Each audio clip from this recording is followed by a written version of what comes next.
Hey guys, this is Dave with Audio In. Today we're finally going to be taking a look at the Dunu SA6 MK2, which is pretty exciting because the SA6 line has been a favorite of mine since day one. And as new releases go, I don't think there are many other releases that get me this excited. So when I finally actually got my hands on these and had that very first listen, you always have these thoughts kind of going through your head, and there's always that question in the back of your mind, what if it doesn't sound good, or what if something's wrong with it? But anyway, so you start this conversation, and then I try to console myself saying, but it's Dunu and it's an SA6. How bad could it possibly be? But anyways, it's just interesting how invested we can become in this hobby, and it's no wonder how upset people can get when they've built up all this anticipation and excitement just to be let down. But that was definitely not the case with the SA6 MK2. And I will get into that, but before we do jump into that, let's just quickly go over what's included in the box, and then we'll talk about the design and specifications. And I did make a full unboxing video, which I'll make sure and link that in the description if you want to check that out. So here's everything you get with the SA6 MK2. It comes with the IEMs and the new Hulk mini modular copper cable, and of course they include the standard single-ended 3.5 millimeter attachment, a 4.4 balanced, and a 2.5 millimeter balanced attachment.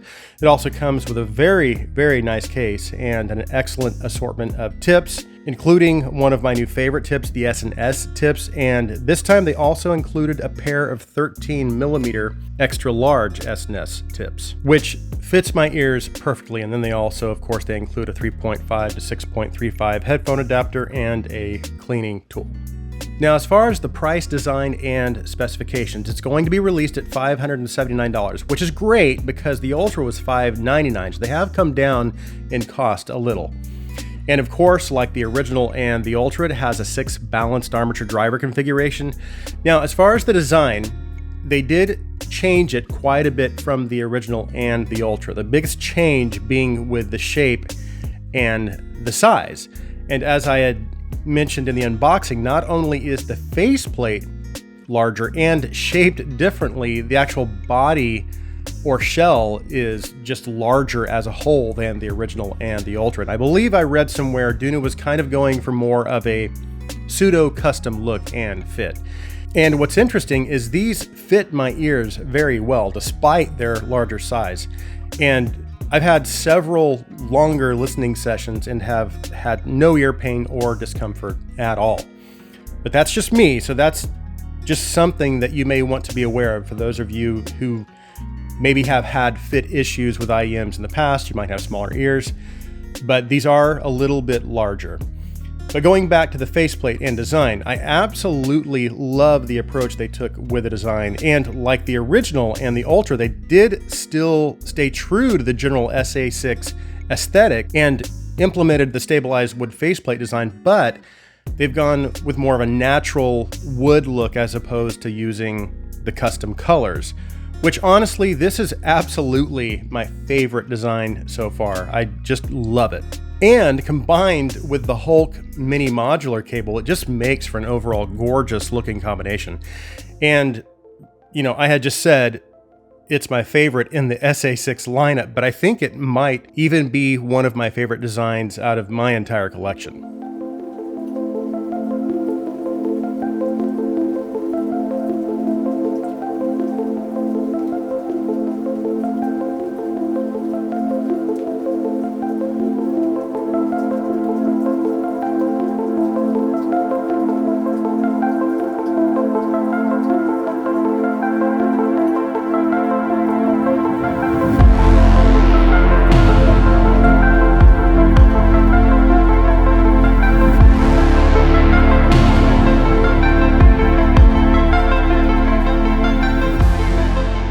Okay, so as for the overall sound signature of the SA6 MK2, it is what I would consider kind of bordering on a mild V-shape. But if you step back as a whole, the overall tuning is still quite balanced. So while you may have a little more emphasis on the bass and treble, they don't overshadow or bury the mid-range. So instruments and vocals still have enough space to shine through clearly. And the overall mid-range presentation has excellent clarity and just a general sense of openness, yet still maintains a full-bodied and rich sound. But the reason I feel it borders on a V-shaped tuning is because while the mid-range has, again, very good exposure and presence, there is undoubtedly that emphasis on the bass and the treble. And then when you kick on the tuning switch, it just takes that bass level up a notch and gives you even more bass. But even with the switch on, somehow they've managed to allow more than enough space for the mid-range again to shine through. So no matter which tuning mode you're in, it doesn't ever feel like instruments or vocals are underexposed or overly recessed. But just to compare the overall signature of the MK2 to the other two variants, of the three, the MK2 is undoubtedly my favorite. And the first thing I noticed was that of these three, the MK2 had the most treble presence.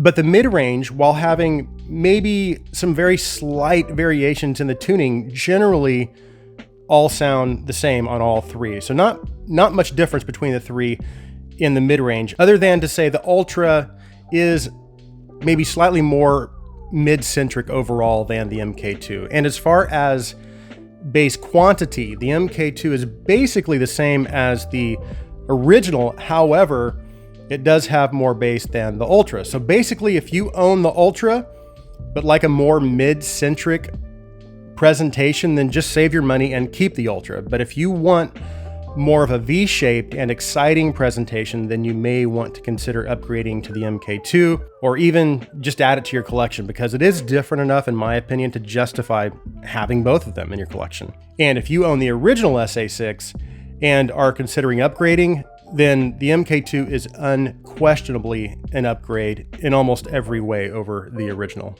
But to break things down just a little more, starting with the bass, the MK2 has very, very good extension, and of course, these are balanced armature drivers handling the bass. So while the quantity is undoubtedly there, it isn't going to give you much of a physical bass presentation. And while it does still have that sense of slam and does have pretty good punch and dynamics for a BA driver, you're not going to get the same level of dynamics and, again, just that visceral sensation that you might get with a dynamic driver. And as far as the mid bass and the low mid range, because of that little bit of extra presence in the mid bass and lower mid region, there is just a touch of warmth that takes the MK2 kind of away from a more clinical sound and leans a little more towards the musical direction. So it gives some instruments and vocals a sense of richness and just a little more note weight, which is something I prefer. And now, as for the transition out of the bass into the mid-range, despite that added warmth, the MK2 still maintains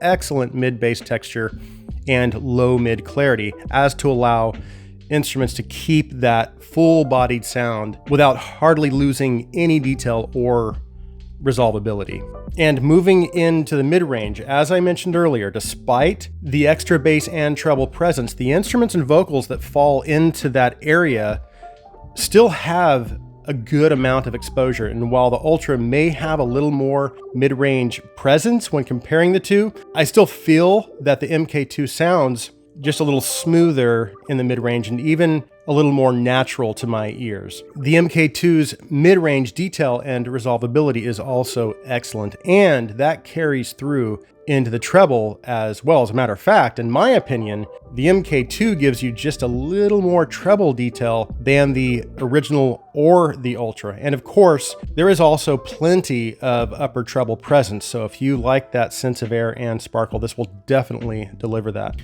So one of the most notable improvements with the Ultra over the original SA6 was in the treble, which not only improved the overall tuning, but also aided in increasing its technical capabilities. So it increased soundstage, imaging, layering, etc. So while the MK2 doesn't necessarily improve over the Ultra in those areas, it does for sure match it. But here's the thing, the Ultra has some of the best technical performance, not only in its price range, but at the time, I felt that it competed with IEMs above its price range, and that it provides some of the best technicalities under $800 or $900, maybe even up to $1,000 in my opinion. Of course, there might be those in that $1,000 price range I haven't heard, but of the ones that I did hear, the Ultra and now the MK2 easily approaches those levels. And again, you can get it for $579. So I'm going to try to wrap this up and just leave you with this. And this is where I stand with the SA6 MK2. Of the IEMs that I own, or have owned, or just heard in this price range, up to about $1,000, the SA6 MK2 approaches, and in some cases even equals, all of them, either in terms of tuning, technicalities, or both. And I agree with my buddy Timmy from Gazaudio's S- grading of the SA6 MK2 100%, because it's that good. And he's heard way more than IEMs than I have. So obviously, I give the SA6 MK2 a very, very strong recommendation. So the MK2 is unquestionably an upgrade over the original SA6, and while the MK2 is a little different from the Ultra, it still retains all of its good attributes, plus adds just a little more of an exciting and engaging listening experience with just a little bit of added bass and treble. So that concludes my review of the SA6 MK2. Thank you guys so much for taking the time to watch this video. If you like my content, please take a second and hit that subscribe button. And if you would also please like this video, please share this video. I hope you guys have an awesome day.